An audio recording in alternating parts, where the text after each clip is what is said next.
I wanted to start with you by talking kind of about, Amanda is a character who's really tricky because in the wrong hands, she could kind of become more of this like caricature almost, where it's really like on the surface, right? And there's not like heart to her. So I was curious, as an actor, how did you work to maintain the humanity of the character from the writing so that it didn't go in that direction? Well, I think you just have to have empathy and you believe, what the character's feeling and doing, and that it comes from a deep place. I looked at Amanda as a woman who probably has had been disappointed a lot by life and has a certain character makeup where she doesn't handle that very well. Some people can take a lot of bruises and bumps and through life and make it through. And she's just not, she's not that very good at it. And so I think by humanizing her and understanding, that she just is, and by doing things that maybe aren't, are harming to her, people in those situations are actually trying to help themselves. They're not using the right method, but it's really about, I'm trying to get out of this. And so I'm going to do this because it's going to make me feel better. Even though it's not the right thing to do, they really are trying. And so I think by having empathy and thinking of people, who have issues with mental illness at different times in their life in that way, it's like they really are. They're trying. They're Yeah, trying I in the think best way that they can. Yeah, and I think that really does come through in the character because, even though it's such an internal performance, right? And she has like this, I mean, literal almost world inside of her, but a lot of it is internal.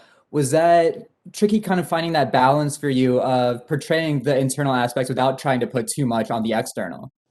Yeah, you have to really be careful about that. And fortunately, I had a really marvelous director who was a great barometer and would talk me through things and was very helpful in terms of modulating the performance and making it real and making situations real, that he would sometimes just turn the camera on and roll, and he would just talk through me and say, okay, you're seeing this now, you're doing that now you're scared, now the thing is coming, now duck down, and he helped me so much to make it very just like this is a person that's having those messages sent into her own head, but he made it real for me, which was unbelievably helpful. Yeah, I think both Pablo and Steven are such like crucial components of this story and this series. And I know this isn't, your first time working on a Stephen King project, nor is it your first time working on a project that he adapted himself to the screen. Is there something about Stephen King's writing in particular that really draws you to like his characters and his They're so rich, and there's so much going on.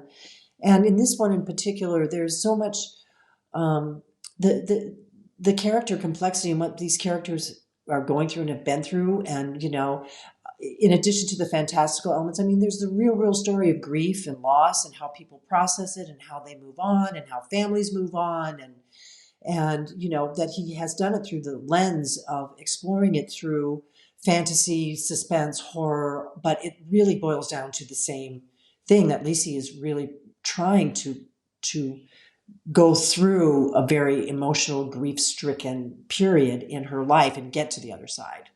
Yeah, yeah, it really does come down to that humanity out of all of Yeah. it. Yeah. And I've got to wrap up, but I just want to say it's really been a pleasure speaking with you. You've honestly been one of my favorite actors since I was like a teenager, so it's really been an honor to get to speak with you. And this is another incredible performance from you. So it was just great getting to Oh, speak with you. Thanks a thanks a lot, lot, Mitchell. Mitchell. Thank you. Thank you. Take Take care. care. You too. Thank you so much.